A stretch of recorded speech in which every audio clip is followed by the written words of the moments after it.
Good afternoon to all of you.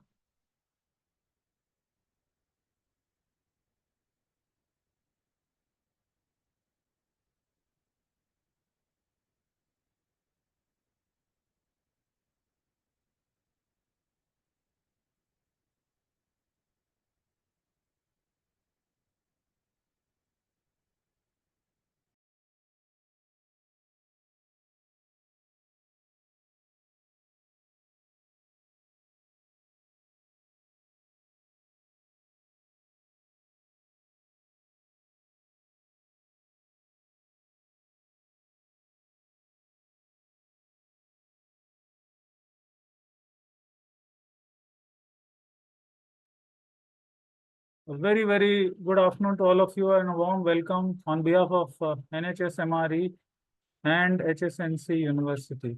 I hope all of you are able to hear me. Yes, sir. We can hear you.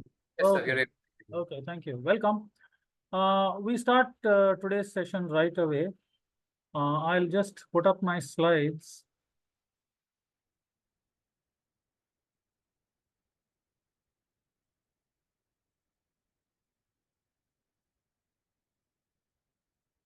Are you able to see the slides? Yes, sir. Okay, excellent. Okay. Now today's session is titled The China Real Estate Crisis. A lot has been written about, discussed, movies have been made about the US financial crisis, which was called the global financial crisis. But what has been unfolding for the last 3 to 4 years is the China real estate crisis. As far as India is concerned, if we fail to learn from the US financial crisis induced by real estate, and if we fail to learn from the China financial crisis induced by real estate, then it would be a lesson wasted. It would be a wasted opportunity. See, the objective of today's lecture is to discuss the China real estate crisis, examine how different it is from the US real estate crisis, and from there we salvage the arguments and discuss what needs to be done for India. So I'll take about 75 minutes to go through my presentation, and after that we can have a discussion. Now, I'd like to start my presentation right away to borrow a phrase from Charles Dickens, A Tale of Two Countries. This is a good starting point before we branch off into the China real estate crisis and make a deep dive into the subject. The two crises are not identical, although both of them have had a deleterious impact on both their respective economies. If you look at the left side, the US model, economic model, as far as real estate is concerned, is produce, originate, divest, and distribute. In other words, it's an originate to distribute model. So the real estate sector in the United States actually benefited from the excesses in the financial sector. I repeat for the sake of emphasis, the US real estate sector benefited initially from the excesses in the financial sector. Let me tell you how it happened in the United States, and this is important. In the United States, the financial sector, led by the investment bankers, they wanted the traditional commercial bankers to make faster profits, quarterly profits, quadrophobia, quarter upon quarter, they wanted growth. Now, the commercial bankers would appraise loans individually and then lend and then securitize. Okay, now the investment bankers would have none of that. So what they did was they said we speed up the lending process, develop as quickly as possible a portfolio of housing loans, because we know the capital markets very well. So the objective there was keep lending, build a book of loans, that is, produce houses, originate the loans, sell the loans and distribute, divest and distribute. So those mortgage-backed securities would be placed in the hands of financial entities. Because you know that you can securitize away the housing loans, you originated more loans. So the disease of the investment banks and the financial sector led to initially the production of more houses. And then when the financial markets went bust, the banking system went bust, the economy ended up in a crisis. So ultimately, what happened in the United States was the financial sector, financial markets fueled the crisis in the real estate sector. Okay, what you would say, harmful innovation. Now comes to China. In China, it was not produce, originate, divest, distribute, but in China, it was export, construct, borrow, and issue bonds. What happened in China was the starting point is 2008. In USA, the starting point was a crazy production of houses and crazy sales and crazy securitization. So the root cause was the so-called perceived boom from the 2004 to 2007 era, which ended badly in 2008. Now, when the US financial crisis ended badly, that's when the Chinese picked it up. Okay. Now, when the US crisis ended badly, the US market suffered, the US economy suffered. Prospects of exports, the global financial crisis slowed down initially US and then the whole of Europe and ultimately the whole world. So the world was in a slowdown. Now from 1980s, 80s, 90s, 2000s, for the past 2.5 decades, prior to 2008, the Chinese economy was booming on account of the export engine. So the developed markets like US, Europe were the major export markets for China. From 2008 onwards, the export market of China started sputtering. And as a result of that, they looked towards other growth engines. And they looked upon the construction sector, particularly infrastructure, particularly housing, as the engine for growth. Now, the residential construction firms, they started borrowing and they also started issuing bonds. Okay. Ultimately, the sale of houses suffered, and as a result of which the lending banks suffered and the entire economy suffered. So on the right-hand side, you see that slowing exports led to the focus on housing as a growth engine. And the real estate markets damaged the financial sector and the economy. And in what started in 2008 in China ended badly in 2024. So, to borrow a phrase from Charles Dickens, the tale of two countries. In the US, it was the financial sector which damaged the economy and the real estate sector. The real sector was damaged as a consequence of the financial sector. And in the Chinese economy, it was the reverse. The excesses in the real estate sector caused a crisis in the banking and the bond markets. And it was large enough to damage the economy. We still do not know. There are China optimists who say that no, we'll dust ourselves and pick ourselves up. But we do not know what kind of repression of news is taking place in China, and we still do not know the extent of the damage that has been caused. In other words, the Chinese failed to learn from the US crisis that yes, housing is an engine of growth. Even in India, we say housing is an engine of growth. And there are 269 industries that benefit directly or indirectly from the real estate sector. But if it can cause, if positive forces can cause a positive impact on 269 industries, any negative impact can also have a damaging impact on 269 industries. It is a double-edged sword. So we need to look at a fine balance as to up to what extent is the real estate sector an engine of economic growth, and when does it have the capacity to impede the economy and bring the economy to a grinding halt.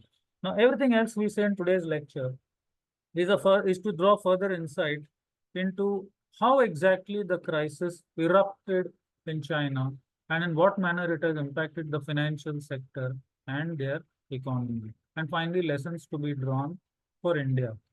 Now, quick on a quick basis, we try to understand some of the factors relating to the Chinese economy.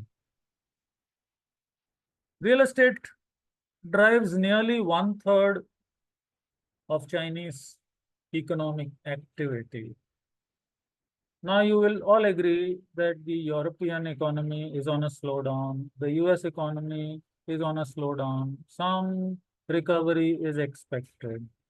But since the Chinese economy has largely, for so many decades since it opened up in 1979, been driven by the export engine, the sputtering of the export engine places emphasis inward, and therefore they are looking at infrastructure and real estate as an engine of growth.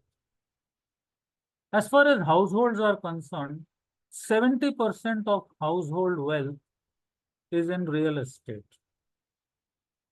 Now, let me talk about this for a bit. In India, somebody with 5,000 rupees or 10,000 rupees or a lakh of rupees can invest in mutual fund. He can buy the shares of Infosys and TCS and L&T. Okay. But in China, because the Chinese policymakers have kept interest rates low to facilitate construction booms, interest on bank deposits is low. So people are repressed, that is financial repression. By force of policy, interest rates have been kept low. So the next avenue for investment for Chinese investors is gold and real estate. And therefore, in the second bullet point, it comes as no surprise that 70% of household wealth in China is in the form of property. So property ownership is seen as a quick fix to enhance financial wealth. Now, banks also give housing loans and construction loans. 30% of all bank loans are property related. Okay. So therefore, it can cause a boom in the economy, and it can be a double-edged sword that 30% of bank loans can be wiped out if there is or can be impeded or impaired if there is a property related market collapse. Now, the magnitude of the property crisis was such that it engulfed the entire Chinese economy, impacting steel production. At that time, the Indian steel manufacturers felt that for the time being, the Chinese steel manufacturers would cut back on their production, causing a temporary supply blip, and that could be exploited by the Indian steel sector. American and European fund managers and analyst firms have now been closely looking at the Indian construction sector as an avenue for investment, and that includes Indian real estate companies as well as the Indian REITs sector. So, on a preliminary basis, this is the relevance of the topic of today to the Indian situation. Now, China is known for being trigger happy. there is no element of gradualism. There are two ways of implementing economic policy. One is gradualism and the other is cold turkey. By gradualism, we mean public consultations, taking expert opinions, placing draft policies in the public domain, having a discussion, bringing it out in a pilot phase, and then rolling out the reforms and still keeping some window for reforms like the IBC law in India. That's gradualism. Whereas in China, it is cold turkey. That's the communist rule, how it operates. By cold turkey, we mean that if the Chinese government decides to enforce a policy, they will say, from tomorrow 9 a.m., this is going to happen. And when things go wrong, again they will reverse their original policy saying that from tomorrow 9 a.m., this is not going to be permitted. So that element of flip-flop is there, as opposed to gradualism. Now let me give you an explanation here why gradualism is better than cold turkey. And I call upon one of the professors of Chicago University, Cass Sunstein. Cass Sunstein has advocated something called one case at a time. It's got to deal with regulatory style.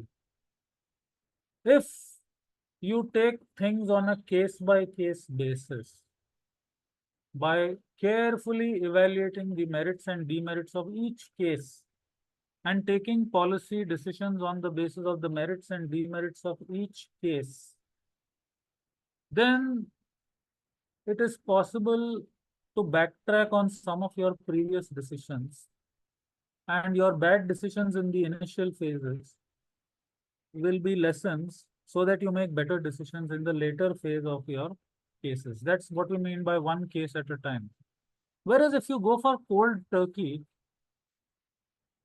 it will be a long efflux of time before you realize that your previous policies are wrong, and then there is an inertia for you, and then later on you make a U-turn. So that is the case of policy flip-flops in China. Since the 1990s, the Chinese must have felt that export as an engine of growth is fine, but we need to do something domestically as well. So from the 1990s onwards, private sector developers have been involved in real estate construction in China. This is what has come to light. However, what the people in the audience today need to know also is that there are a large number of state-owned enterprises in China which are also involved in real estate construction. So since 2008, when the US real estate sector was down, the Chinese policymakers decided that, now the export engine is sputtering, but we will continue to keep the growth engines alive by looking at housing as an engine of economic growth, because we have the largest population in the world until they were overtaken by India. We have the largest population in the world. Housing is an essential item, and let us focus on housing as an engine of economic growth.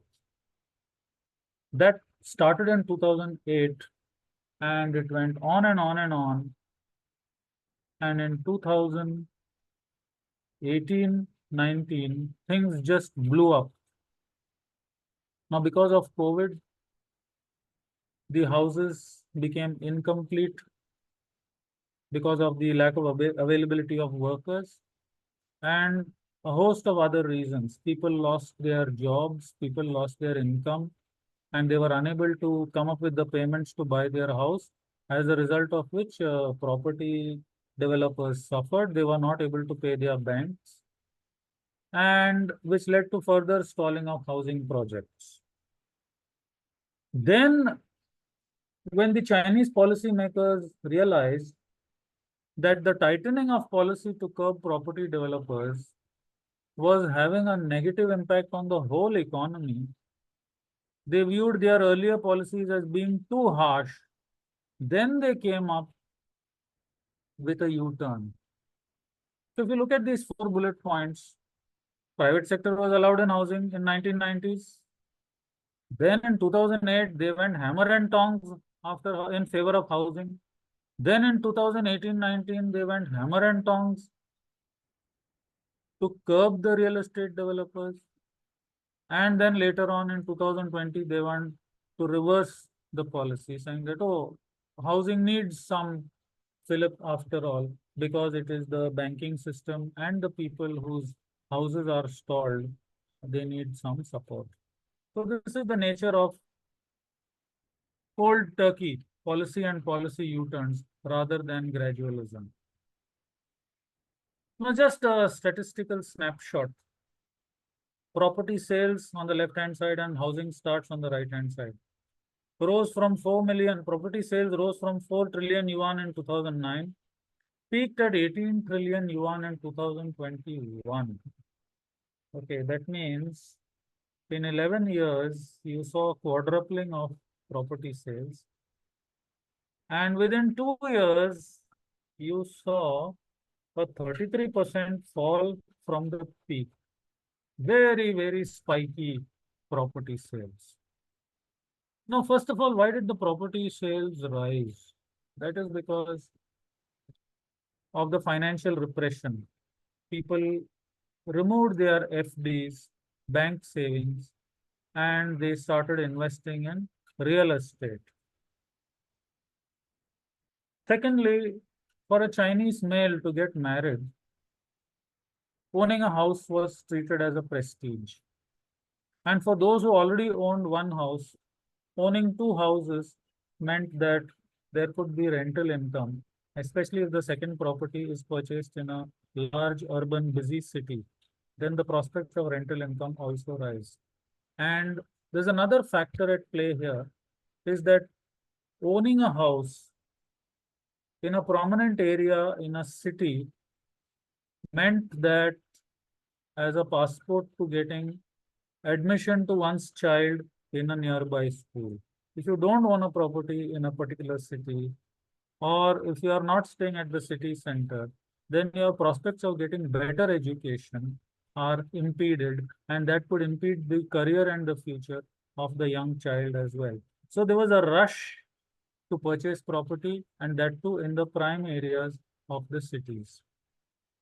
So that 2008 push helped in raising the property sales from 4 trillion yuan to 18 trillion yuan in a span of 11 years. But in light of the incomplete housing and the erratic reputation of the construction sector, it fell dramatically to 12 million from 18 million within 2 years. So the rise happened over 11 years, but the fall of 33% happened in just 2 years. Housing starts also rose from 800 million square meters in 2009.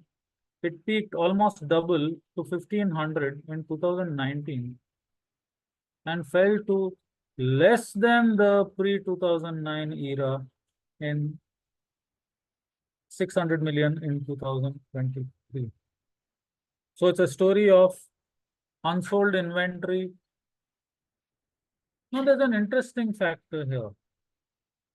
When the housing projects were incomplete, okay, then the developers who took short-term loans to complete the property, they took short-term loans from banks and lending institutions.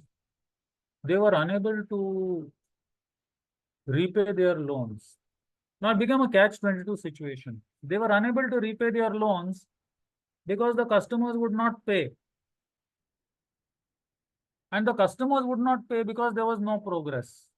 So it was a loop. Because the customers could not pay, they could not repay the banks. Now it is not that the customers could not afford to pay. The customers did not pay the balance to the developers because they did not see progress. Okay. So this was the catch-22 situation.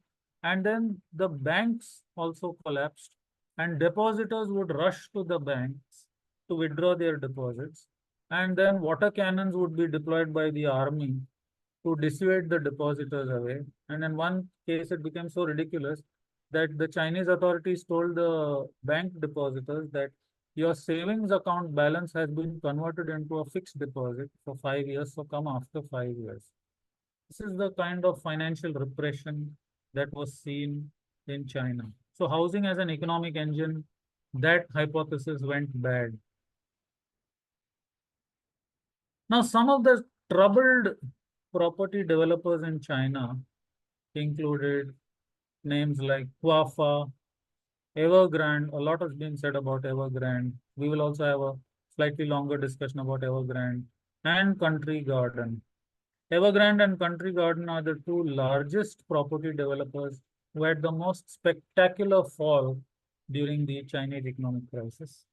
Then some notable others are China Oceanwide, Sunac China, CIFI, Red Sun, and also the much talked about Vanke.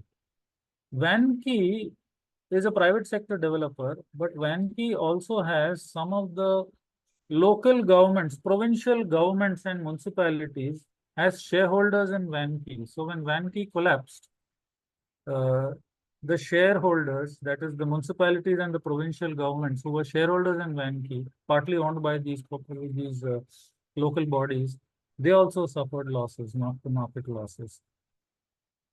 And there are Huafa. Now we go one by one to some of the snippets available from the public domain about each one of these. Sounds familiar? Huafa offered 2.2 pound gold bars to buyers for buying a 1,000 square foot apartment. So their apartment sizes were 1,000 square foot. Anybody who bought an apartment of 1,000 square foot or more apartments were offered 2.2 pound gold bars. Okay, some of the home buyers are still waiting for their for their gold bars. And there's another crazy one, Hangzhou UAGR Real Estate Development Corporation offered free cell phones, parking spaces, and a 10-year waiver from maintenance fees. Just to show the speculative nature of the home buyers also. In India, we give gold coins. Okay, so that's the familiar part of it.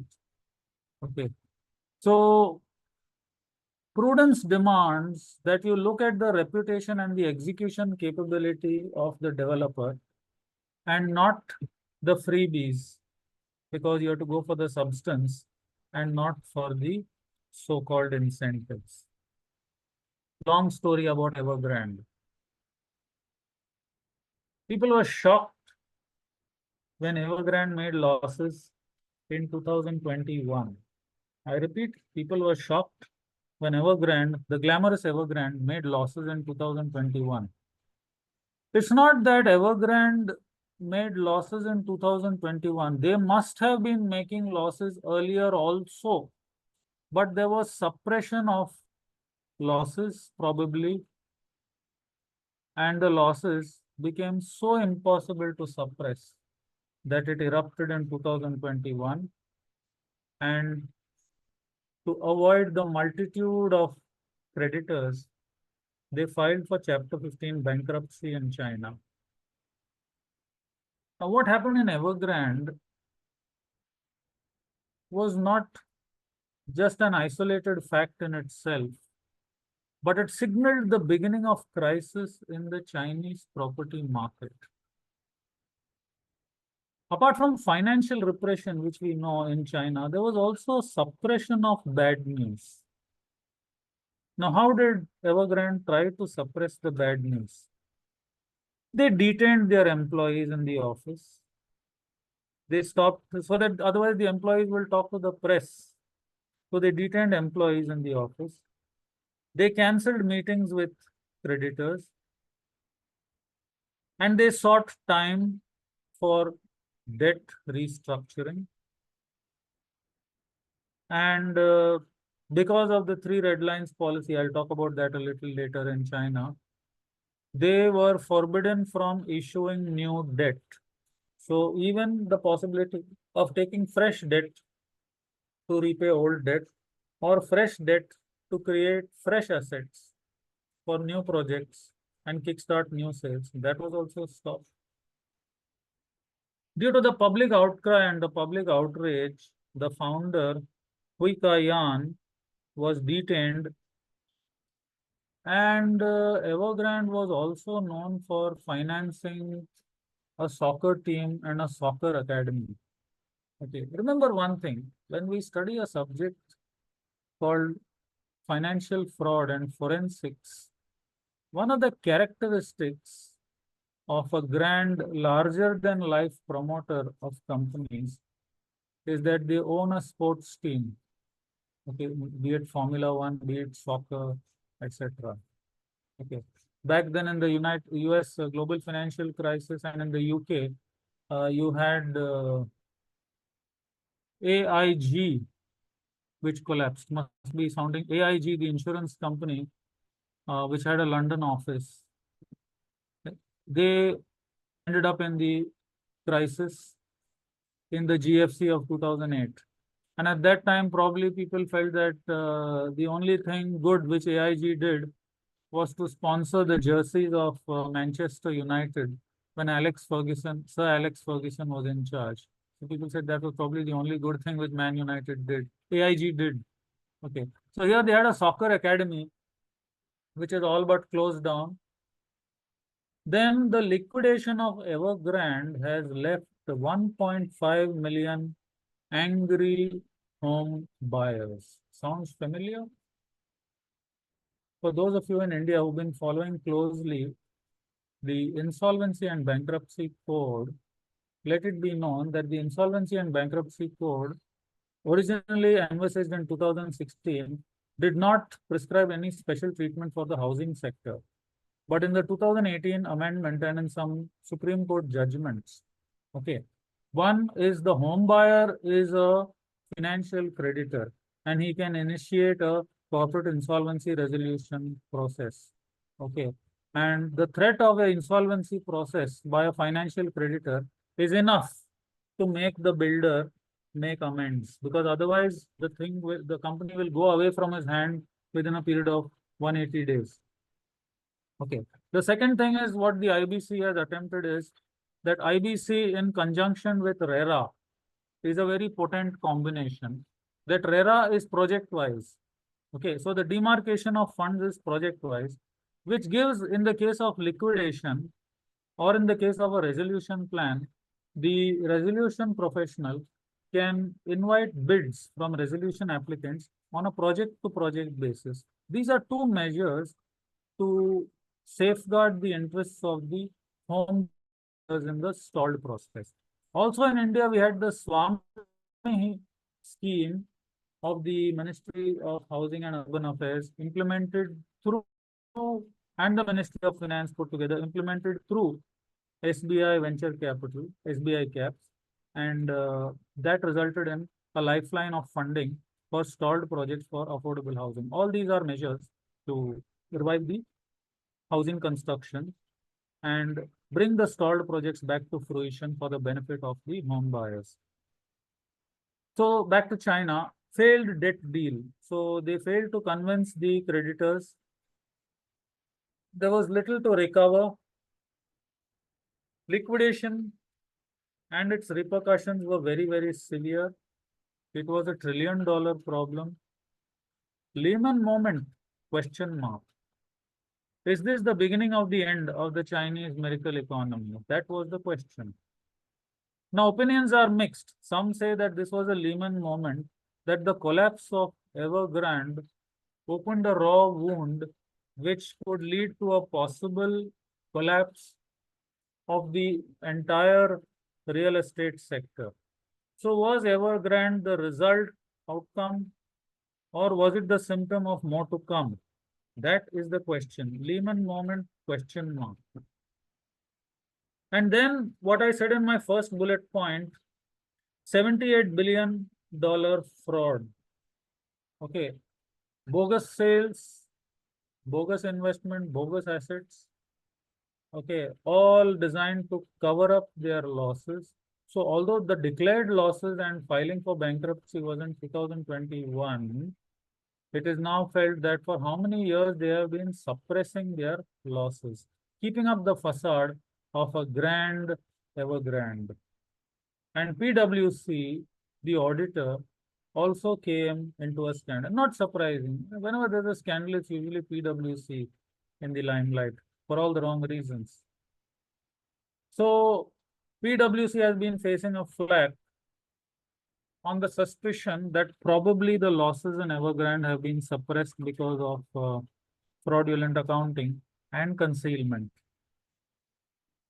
And the repression in China is such that research analysts who were trying to visit sites of Evergrande, who were trying to visit the various stakeholders of Evergrande, were detained. Okay, so some of the detained research analysts were detained from leaving China after they received some information here and there, which could be very, very seriously against Evergrande. So this is Evergrande, one of the participants in the crisis. Then the next big one is Country Garden. Country Garden made losses, and as they declared their losses, they warned the investors that they could default on their next imminent bond coupon interest and principal payment. So they used to steadily raise money through equity issues. So they made a 15% discount on their prior equity issue price just to raise equity as a lifeline in order to pay two interests. So to pay interest on two missed interest dates, they were planning to raise equity. They were battling for survival. Initially, they thought that it's a passing phase.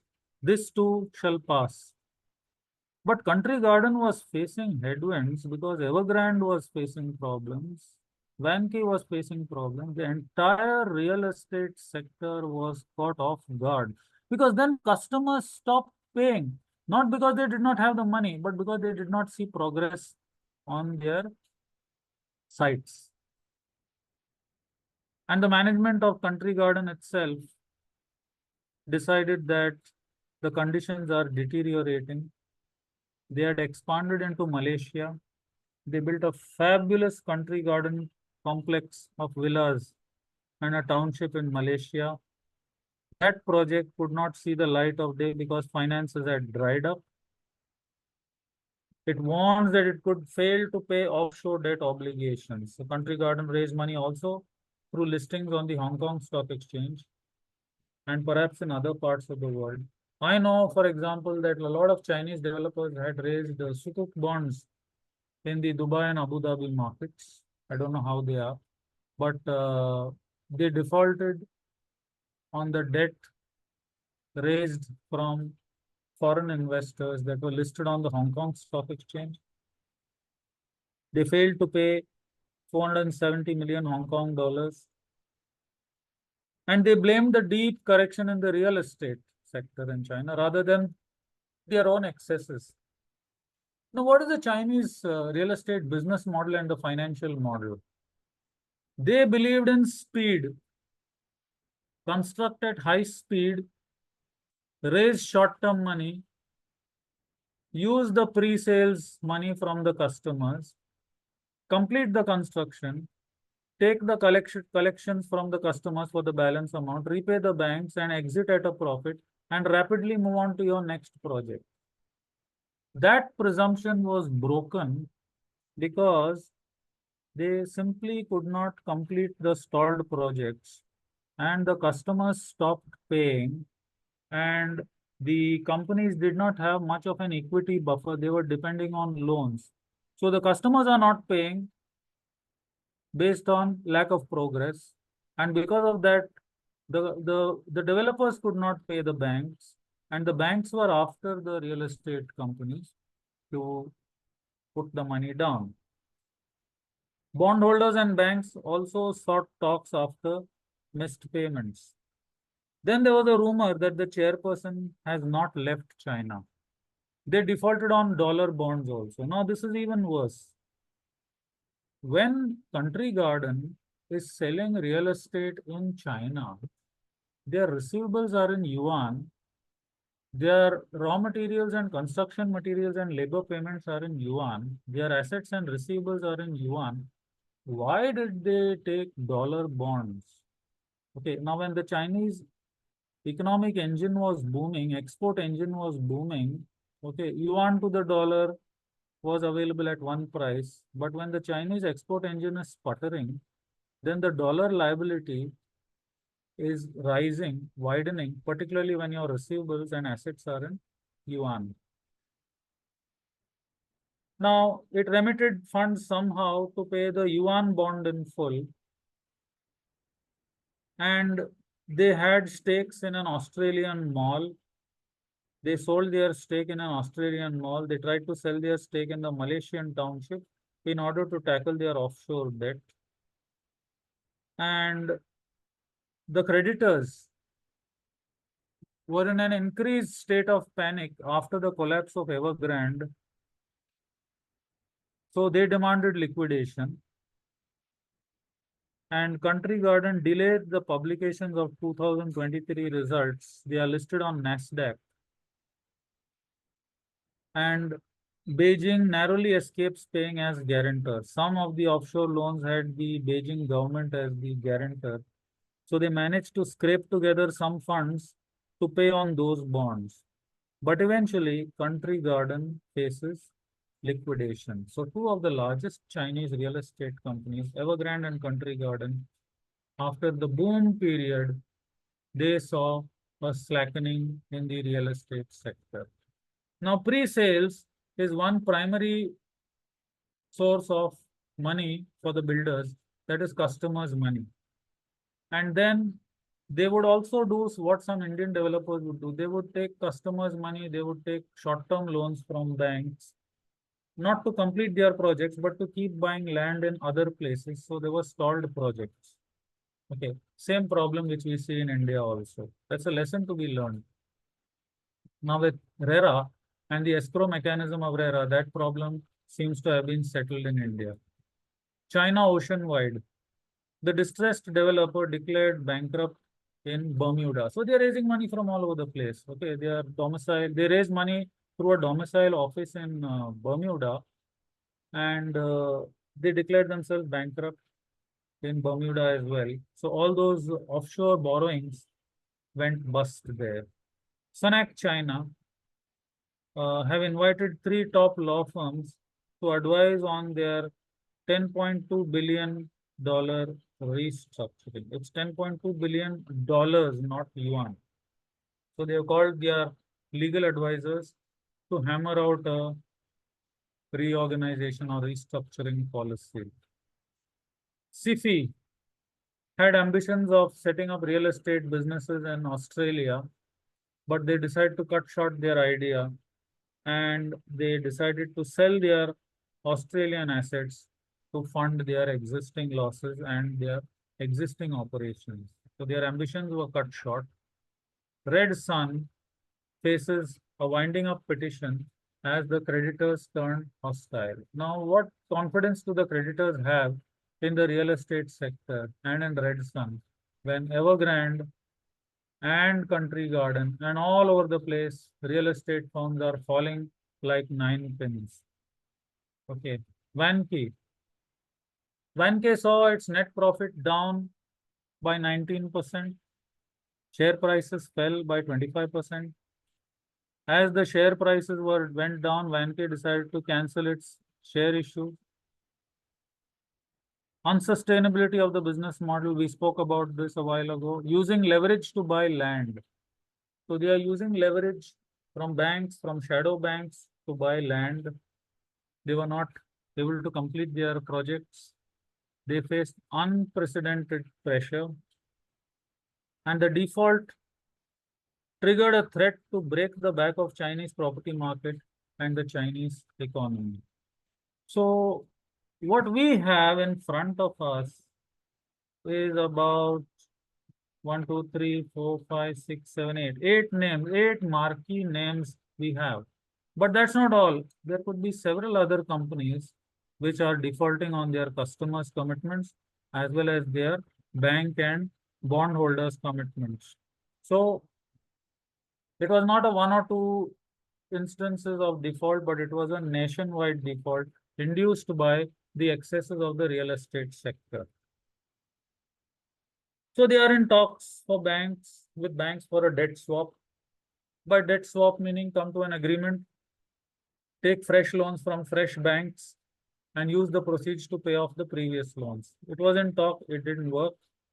So Vanke, just like Evergrande and Country Garden, once a poster child of real estate and top 3 developer, is now facing slowing sales and lack of investor confidence. It is basically over construction and diversion of funds of the customers and of the bank loans to buy more and more land.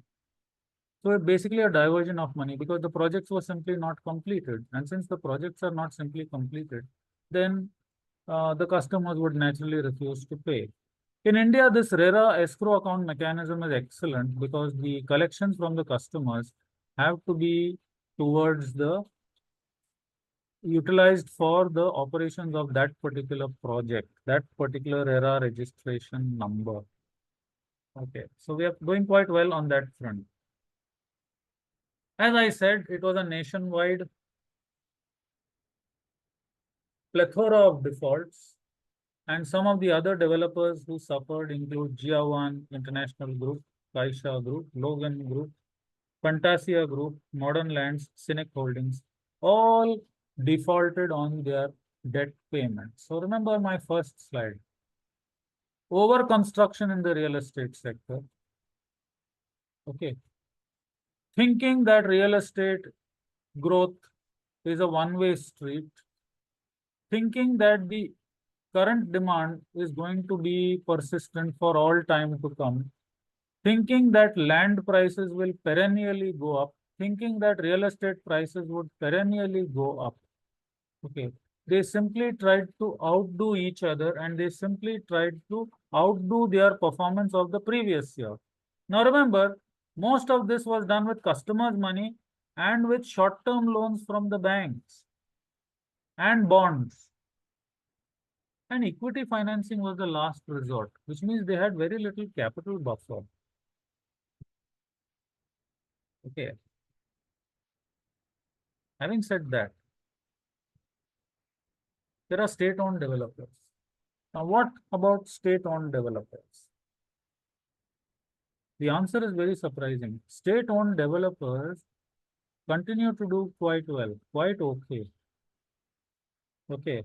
And owing to the withdrawal of the private sector property developers, which is actually a reversal of what they tried in the 1990s, the state-owned developers dominated sales in 2023, which means customers would now shift to state-owned developers because ultimately the state would back them.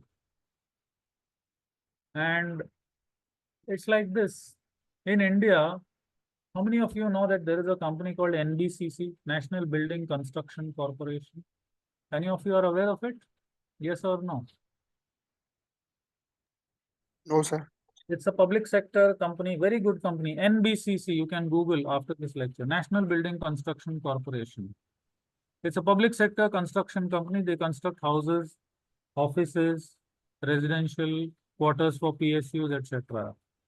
Whenever there is a stalled developer, okay, under RERA or under IBC, the courts will prefer to hand over the construction of the remaining project to NBCC. So similarly, in China, customers shifted from private developers to state-owned developers. So the damage is quite lasting. We do not see in the envisaged future that Evergrande and Country Garden and Vanke are going to win back the customers' confidence. Ghost towns. There's another example. Greenland Group commenced a project for luxury villas and is abandoned. And farmers are who had sold their land, they are reclaiming that land and continuing to grow crops. Okay, so in the balcony of one ground floor flat, they are growing grapes. In the garden of one of the villas, they are growing watermelons. Okay, in the courtyards, they are growing rice and paddy. So very amusing to see farmers are growing crops and grazing cattle in the spaces between constructed buildings. Ghost towns are not unusual in China. About 65 million homes are empty. Thames Town, named after the Thames in London, a suburb outside Shanghai, is empty. In Ordos, okay, which is somewhere near Inner Mongolia, Kangbashi district, it's an empty city, half constructed. China's property development woes extend to Malaysia, inside Malaysia's ghost city. And Malaysia, that is the Malaysian government, offers new incentives to salvage 100 billion ghost town developed by embattled Chinese real estate firm Country Garden. Now that is taken over by the Malaysian government and trying to find new buyers for the incomplete flats. So that's the story. Sounds familiar. Is this replicated in India? Any example, relevant, pertinent example that you can think of replicable in India? Along the Yamuna Expressway near Noida, there are a number of ghost towns. Okay, Supertech, JP Group, etc. They built huge complexes which are now ghost towns. So the important takeaway is that for the housing sector to succeed, employment is important, because employment is a source of payment for the house, either the initial payment or the payment which is to be done out of the loan, and the loan is to be repaid through employment salary. So employment is the key for the success of the real estate sector. And a steady, stable economy is a precondition for employment. All these factors were overlooked when the export engine was booming.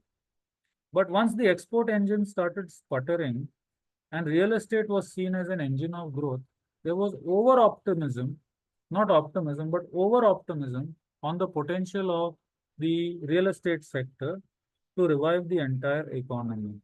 That is the lesson. So in Noida Expressway, there are a large number of flats, but in the prospect of in the lack of prospect of employment, okay, the homeowners cannot come up with the down payment. They cannot pay the installments. That is the situation. Similarly, here in India, we had this Lavasa town, which is now a ghost town.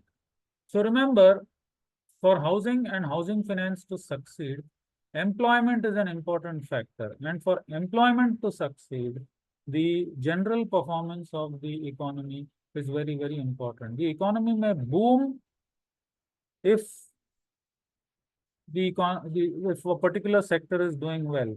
Equally important, equally dangerous, if that part of the economy doesn't do well, then the real estate sector also will not do well. Case in point, if there is a collapse in the IT sector, then the real estate sector in Bangalore is likely to take a serious hit. That is an important takeaway from this slide. Moving on. Peterson Institute of Economics does excellent studies on various aspects of economics. In one of their reports actually echoes some of the things which I have mentioned through my own findings from the public domain. Housing is seen as an engine of economic growth. Now, some funny things in Chinese financial system. In India, what happens is the government of India collects income tax. The central government and the state governments also collect GST. The central government collects custom duty. So there are three avenues of tax for the central government: income tax, GST, and custom duty. All these revenues are pooled together. You have a finance commission which deals with the distribution of the central tax revenue. 60% is retained by the central government, 40% is divided across, devolving on the states based on various formula. That sort of systematic arrangement is not there in China. You have the provincial governments, and what Chinese central government does is they collect all the taxes, they collect all income tax, and provincial governments are not given full freedom to charge property taxes. Okay, some charge property taxes, some do not charge property taxes because they feel that if property taxes are charged, it will drive the business away. Okay, so but what the central government has done is they have put the burden of infrastructure spending on the local government. In India, large infrastructure projects are executed by the central government, whereas in China, the extent situation is that Chinese central government collects all the taxes. They give very little share back to the local governments, but the burden of infrastructure development is placed on the local government. So the local government has to use whatever property taxes it gets to create the local infrastructure. Okay. And property taxes are unpopular, so they don't have any major source of revenue after doing the infrastructure development. So what do? Remember, China is a communist country. Individual property rights are not recognized. All land belongs to the government. So they have a huge inventory of land, the local governments. Which in India, the government doesn't have an inventory of land except for government land and defense land. Most of the land is private. Whereas in China, by virtue of Mao's cultural revolution, all the land became a owner of the government. Everybody else is a user. So what the Chinese local governments do is they take out this land parcel by parcel and they sell it at a premium to the developers. Actually, here it is called sale of land, but actually it is a 70-year lease for which they take lease premium, and then the developers use it to construct houses. So sale of land or sale of land use rights is the major source of revenue for the Chinese local governments. That being the case, they would like to see that the real estate boom prevails perennially. So land use transfer is the main revenue for the local government. Now what happens is land is scarce in the large cities and the land prices are also high in the large cities. So what do the developers do? They shift it to the local governments. Okay, the smaller cities. Now in the smaller cities, they try to replicate the success of the larger cities, but there was no demand.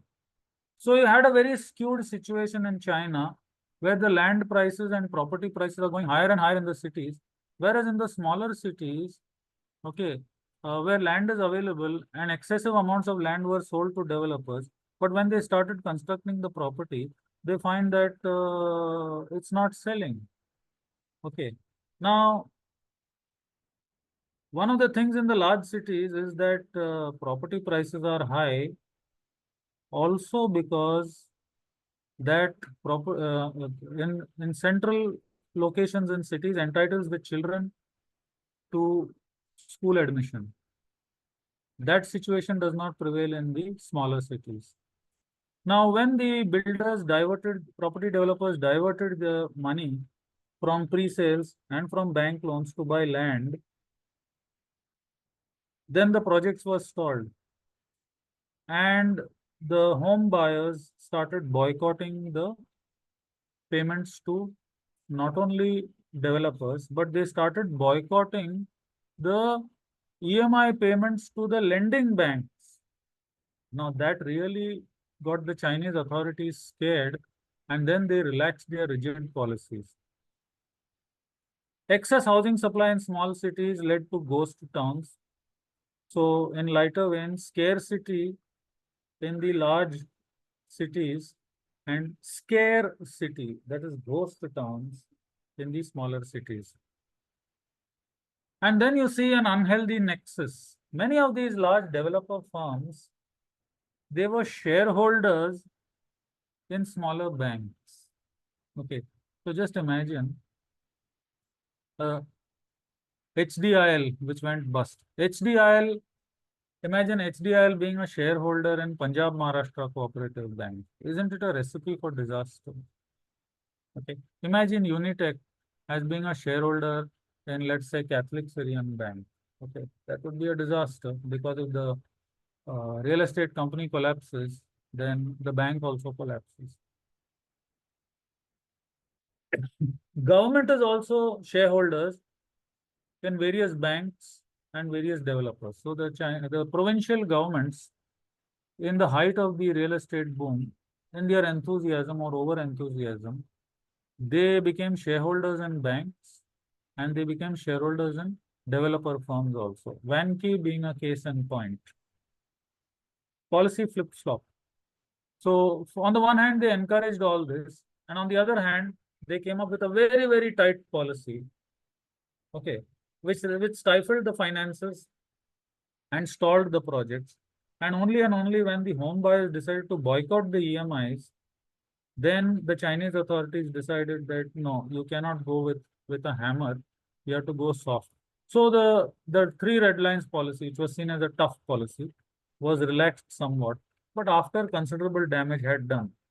By the time the reversal of the three red lines policy took place, Vanke, Country Garden, and Evergrande had already collapsed, and their auditors had also collapsed.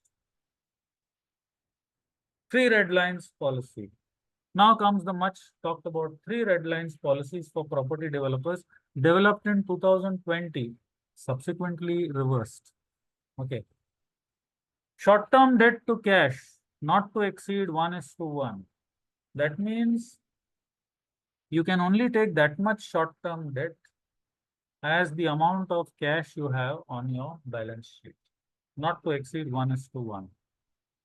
Then debt to asset ratio not to exceed 70%, what we call loan to value. Total debt, long-term and short-term, as a percentage of the assets which you hold, that is land plus buildings, cannot exceed 70%. And the overall debt to equity ratio not to exceed 1:1.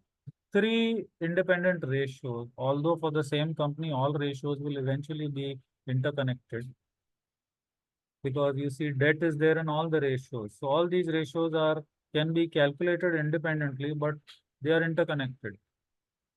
So having understood these three ratios, also known as three red lines, how does the policy operate? Three red lines policy. If all the three ratios are within line, that means your short-term debts are contained as a percentage of cash, your debt is contained as a percentage of asset ratio, and your debt is contained as a percentage of equity. All three ratios are in line, you can increase your borrowing by 15% over the previous year. If any of the two ratios are in line, you can increase your next year's borrowing by 10%. If any one of these ratios is in line, you can increase your borrowings by 5% over the previous year. If all three ratios are out of whack, no more borrowing. Okay. So the worst affected companies were in a further worse situation. Okay. Now, in such a situation, when the real estate companies are in the dumps, your normal corporate finance thinking would induce you to say, okay, why there's no mention of equity here? Okay, now under what conditions would a new equity shareholder come in? Equity shareholder will come in when your situation is slightly, potentially positive. Okay, but when there's a nationwide cascading of adverse events, then at this stage, which equity shareholder would come? That is the situation. So in short, this is the three red lines policies developed by the Chinese government. Cold turkey. Then what happened? Role of the local governments. As I mentioned, land sales are a vital source of revenue for local governments. Land sales also help to boost GDP. Private developers withdrew from the market after the slump. So the spectacular GDP which you see of China from 2008 to 2018, a lot of it was attributed to land sales. Private developers withdrew from the market after the slump. Note that state-owned enterprises continued. Local governments used fake property deals to boost revenue. How did they do that? They created another entity and sold the land to their own other created entity on credit. Local governments sold the land to these SPVs. This was done in around 70 regions all over China. Central government grants were received from Beijing. They were misused, okay, to invest in land, to show fraudulently that these are for infrastructure, but they were misused for buying land. Auditors also uncovered unjustified fines and guarantees to developers. So the private sector, the banks and the local governments gave guarantees to banks for loans. Okay, and when they had to raise money anyhow, they started levying fines on the developers. Okay, so this is the dubious role of the central government. There was a lot of corruption and central government grants from Beijing were also misused.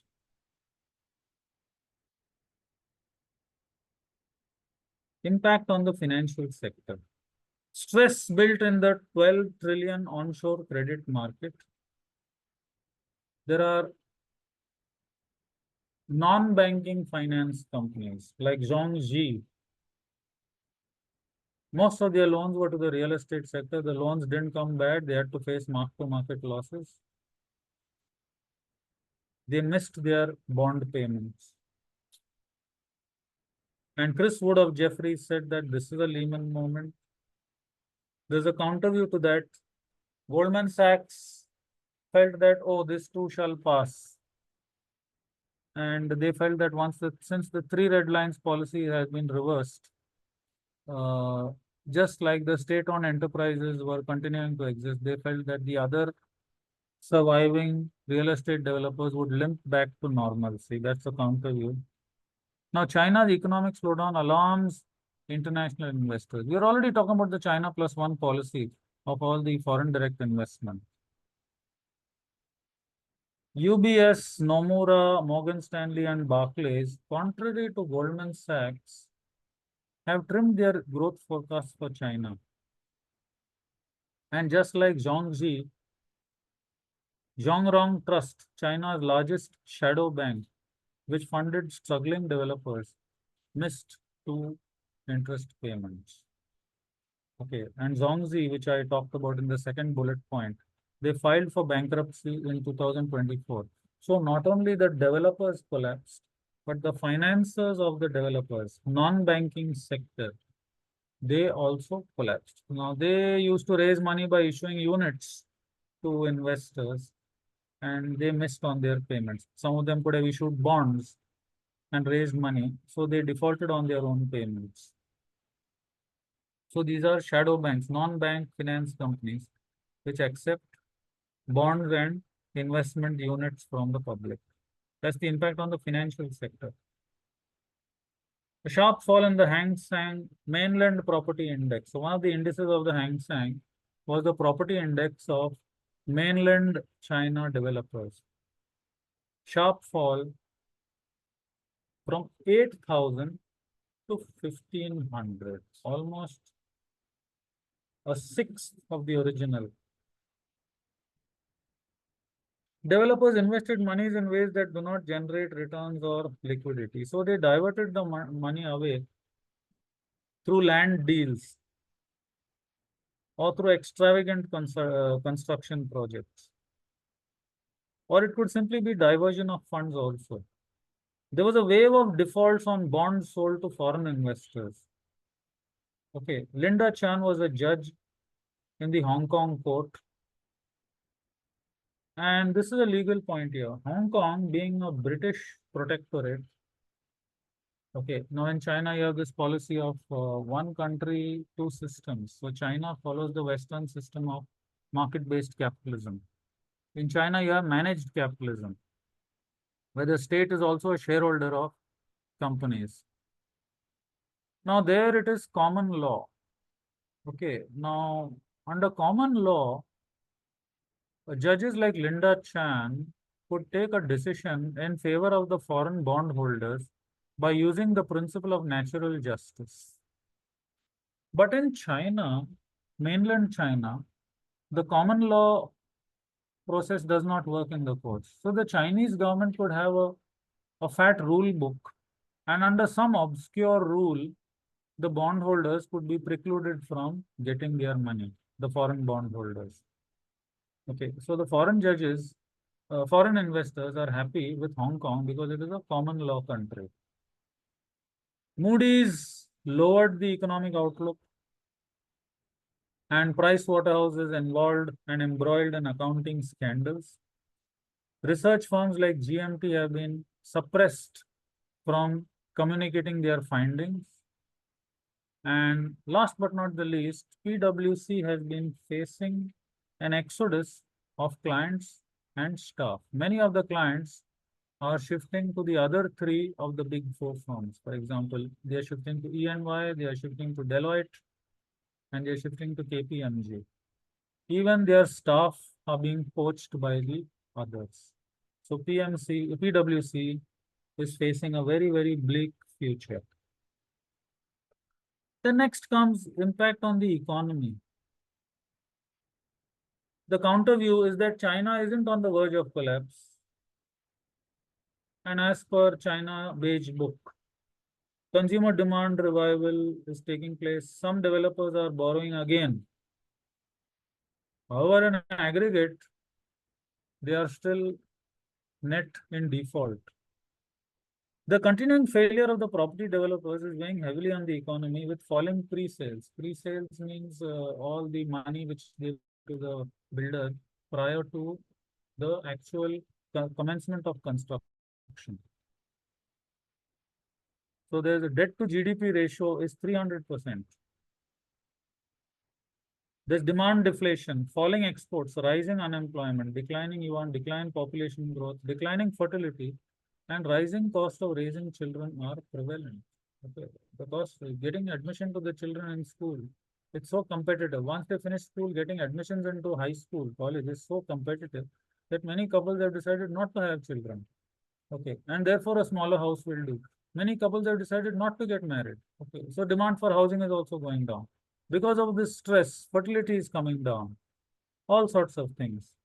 Other factors could adversely impact the global economy, as China is the world's second largest economy. Okay, so if China is on a slowdown, the rest of the world will also be on a slowdown. Now, some of the measures taken by Beijing, they have softened up after the three red lines policy, is that they say that interest rate cuts on mortgages. So housing loan interest rate policy rate has reduced. Down payment requirement is reduced by 10%. Earlier, the down payment, see, Chinese bank loans to individuals was quite strict, 30% down payment. Now it is reduced by 10% to 20% down payment. Okay, so that more people come forward and buy houses. All said and done, China may miss its growth forecast of 5.5 in 2023. We have to see how the numbers pan out.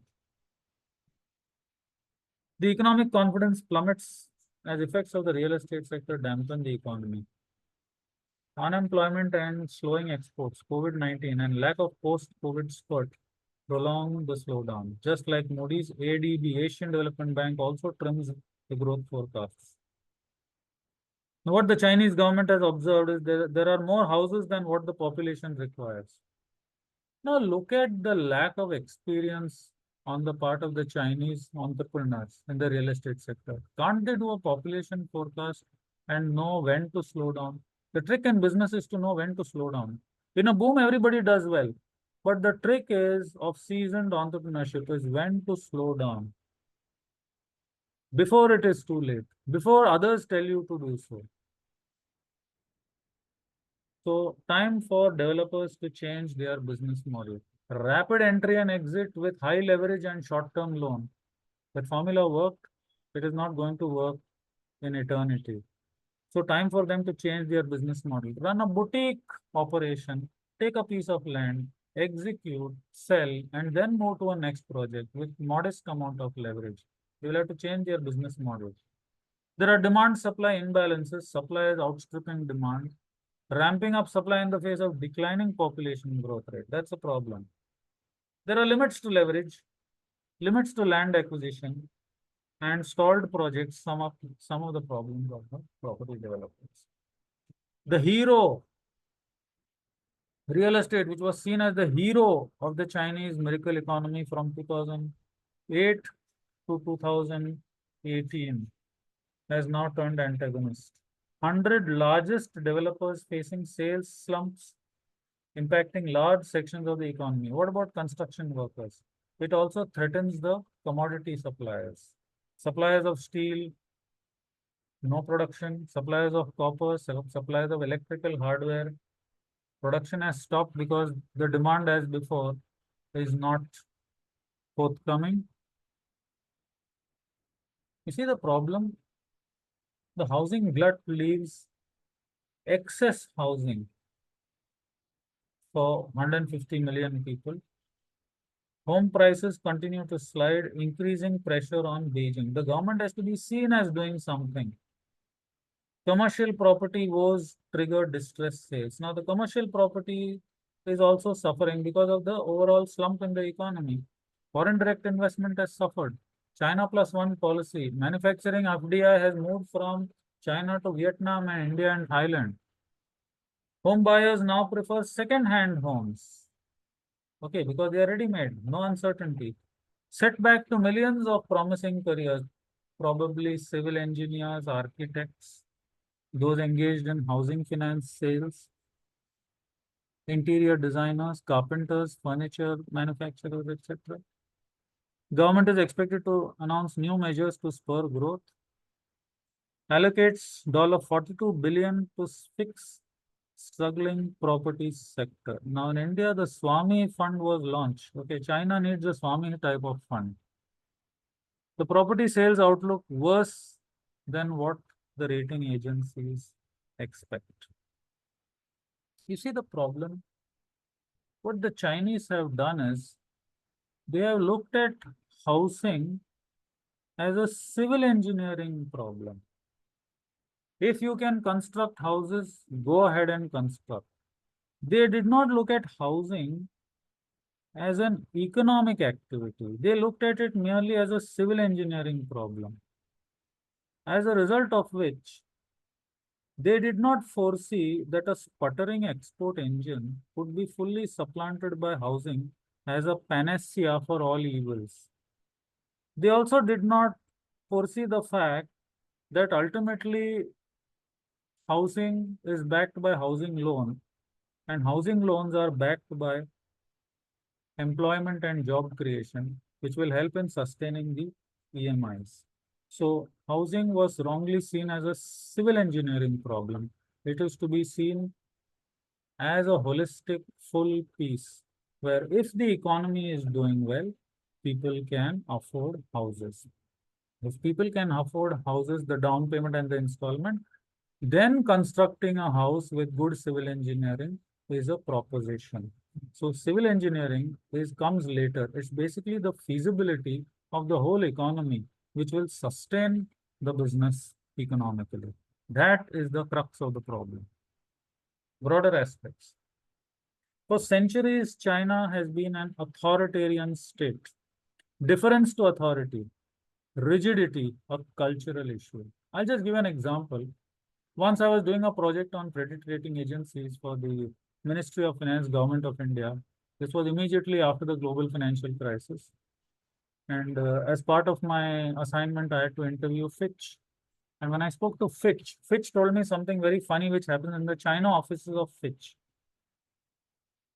The analysts and the senior management of the rating agencies would conduct a poll saying that based on this information, how many of you feel there should be a AAA?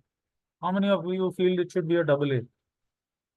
Okay, when they put it to a poll, the junior analysts would raise their hands if the senior analysts raised their hands. If the senior analysts did not raise their hands, the junior analysts also did not raise their hands. That was the way they could, defer to authority. Okay. Deference to authority means total surrender to the opinions of their bosses without having a mind of their own. Then Fitch changed the strategy of the poll. First, they would tell the junior analysts to vote, raise your hands, and then they would tell the seniors. Okay.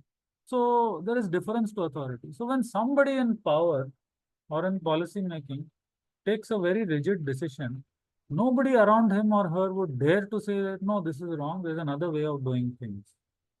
And therefore, it takes longer for them to take a U-turn.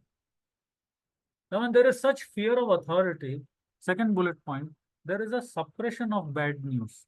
And when there is suppression of bad news, the remedial action is delayed. In India, we have entrepreneurs who have been entrepreneurs first generation, second generation, third generation. In China, entrepreneurship started only in 1979. Okay. So they run totally berserk when given the freedom. You give them the freedom to do business, they don't know how to use the freedom. So they will borrow, beg, steal, cheat customers, cheat all stakeholders, and make a profit somehow. Highly speculative. Okay. So they lack a calibrated approach to risk taking. Financial repression, as a result of which people say that anybody with spare money will say, I will invest in real estate. No shares, no mutual funds, straight away real estate. Slowdown in exports causes slowdown in employment, and slowdown in employment results in less income and less demand for housing. The banking crisis was aggravated by unsold inventory and stalled projects, and insufficient equity buffers and high leverage. See, when you run the finances of a company, real estate development included, first you should infuse equity, then you make some profit, you have some internal accruals, you use your internal accruals, then you raise debt. After that, you don't raise more debt, then you raise equity, then again you raise internal accruals, then debt, then equity. But if it is debt all the way, then your financial structure also gets skewed. So there is a need for the Chinese real estate developers to build up credibility and issue more equity and use debt in moderation, and that too long-term debt. Okay. And diverting funds to buy land is something which happens in China. But in India, with RERA in place, misdirecting the project money is now a thing of the past, hopefully. So the time is 4:25 and I rest my presentation. If there are any questions, please feel free to ask. We have about 5 minutes.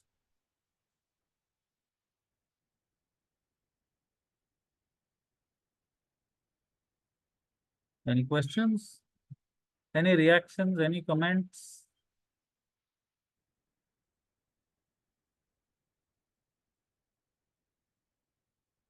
Hello, sir. I have one question. Yes. Sir, as you mentioned that if the IT sector drops down in Bangalore, the real estate sector will also drop down. Yes. So it can also happen vice versa, right? For Yes. example, in Indore, Bhubaneswar, and Nagpur, the IT companies are going there. So we can Yes. assume that real estate sector will also boom in these cities. Yes. The reverse is also true. For example, in the United States, Detroit was the automobile capital of the world and also of USA. Now, when the Chinese and the Koreans and Japanese started making cheaper fuel efficient cars, everybody in the US also bought a Toyota car or a Kia car. And you saw the collapse of Detroit as a city. The municipality of Detroit became bankrupt. So it's important to run a good economy for the real estate sector to do well. Real estate cannot do well on an isolated basis. That is a big takeaway from the China economic crisis. Good point. Anybody else?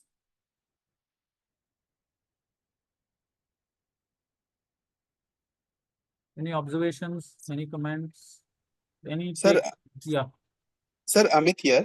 yes. So my question is may not be directly related to your presentation, but slightly related to the budget which has come Yes. recently.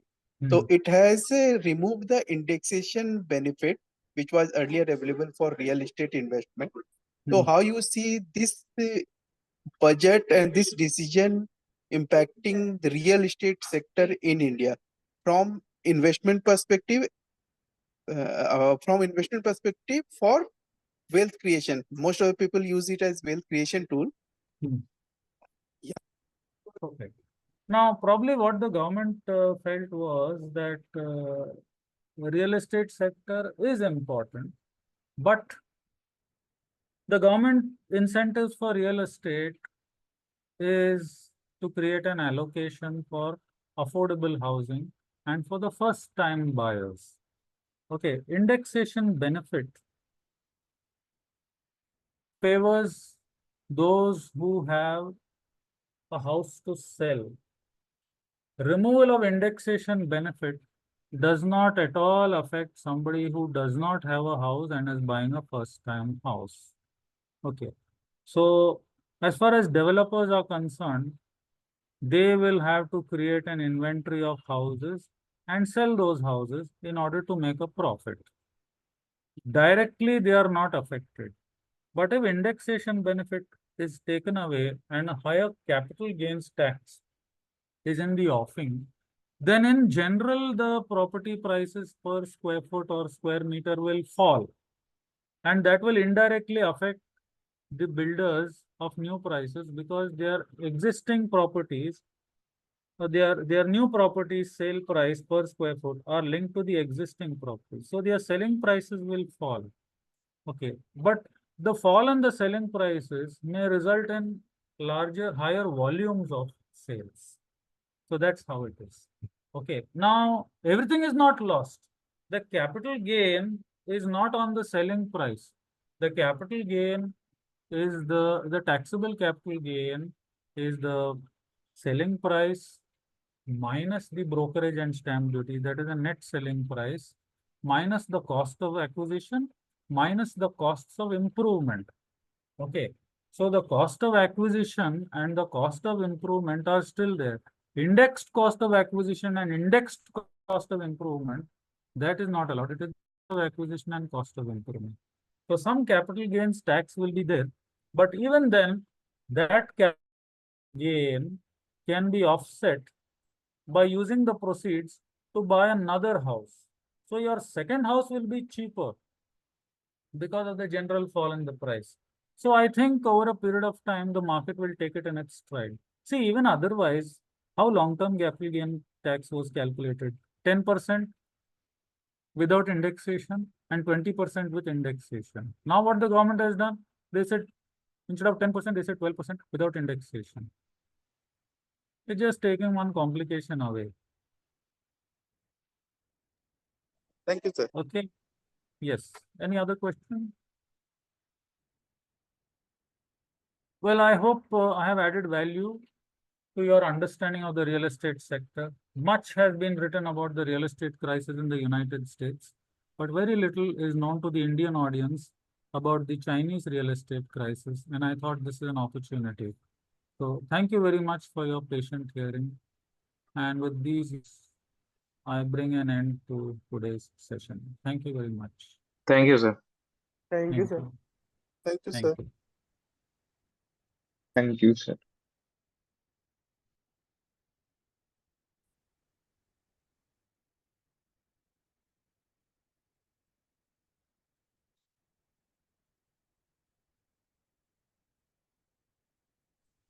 Thank you, sir.